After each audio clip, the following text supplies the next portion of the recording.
on here, and I have to share a word of the Lord on today. I have a dream that God gave me a couple of days ago, and during the time God gave me this dream, my grandson was with me for the week. So a lot of times when he's here, I'm not, my atmosphere is totally different. So it's kind of hard for me to share words when I have my grandson.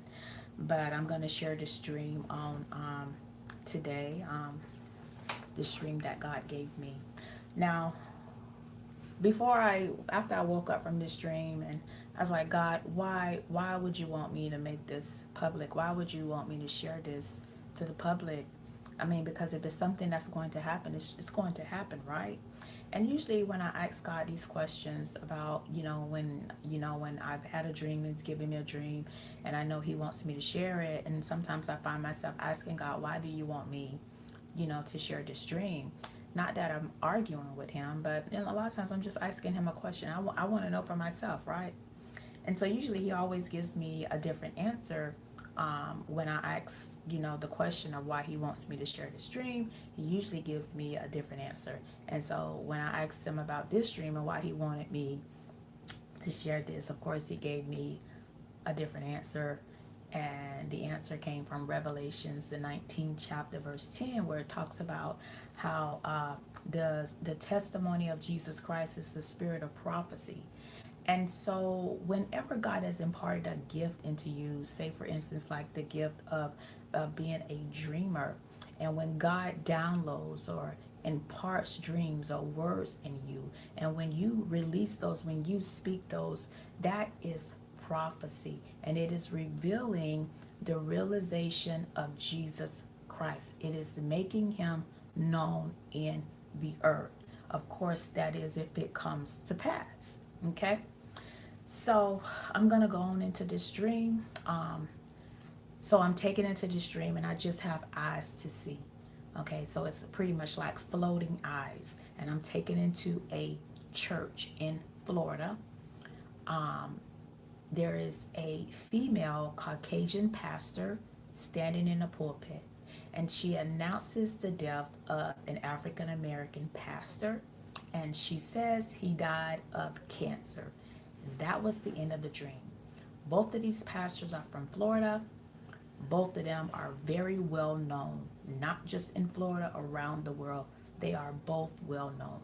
However, though, the Caucasian female pastor announced the death of the male African American pastor. Both of them are popular. They're very well known around the world. Okay, now this dream, a lot of things in this dream can symbolize many things. I think this dream is also connected with the dream I had a couple of months ago about, being in a funeral, and the two men that was involved in that dream were two men from Florida. And I remember saying that, they were not pastors, but they were committed members of a church. And after I released that, after I, made that video, God nudged me, and He says, even though they were not pastors, it does not exclude pastors, because it could symbolize people who claim to be my pastors, but I don't validate them. I was like, okay, wow. All right. So I believe that this dream connects. There's a connection with both of these dreams. Now, when she said he died of cancer, now cancer could be spiritual. Sin is a cancer, okay? Cancer is something that can be spreaded. It can be passed through a bloodline.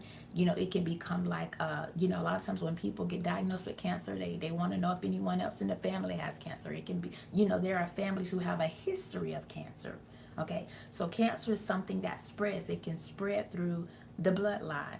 So in this dream, for her to say that, he died of cancer, that can symbolize other things as well, and not just the disease cancer, but it can also symbolize sin. It can symbolize idolatry. It can symbolize rebellion. Okay, all of these things are sins that can be spread or passed down from one person to the next, from one ministry to the next, from one generation to the next, from the laying on of hands. These things can be passed down.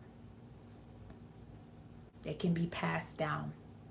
Sin is a disease. just like cancer is, sin is a disease. And it can be passed down. It can be passed through an organization.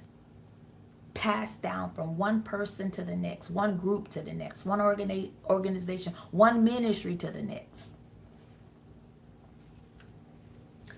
I can remember a man complaining to his mother that he was tired of taking care of his wife who was dying of a disease.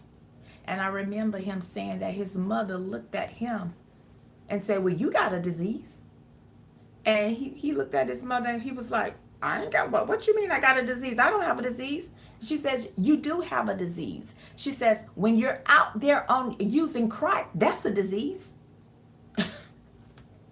So sin is a disease. It's a disease that spreads. Now, I don't know nothing about nobody's business. I'm not connected with gossipers. So I haven't heard nothing about nobody. Okay. This is just a dream that God downloaded to me. And it is my responsibility to release the dream when God tells me to release the dream.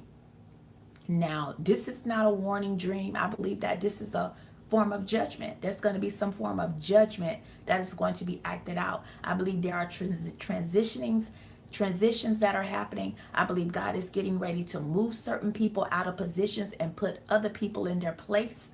And let me tell you, when this happens, when God moves someone out of a position and he puts someone else in that position, you're being placed in that position to shepherd people from the heart and spirit of God. And if you don't do it, then you'll be removed too, and God will find somebody else.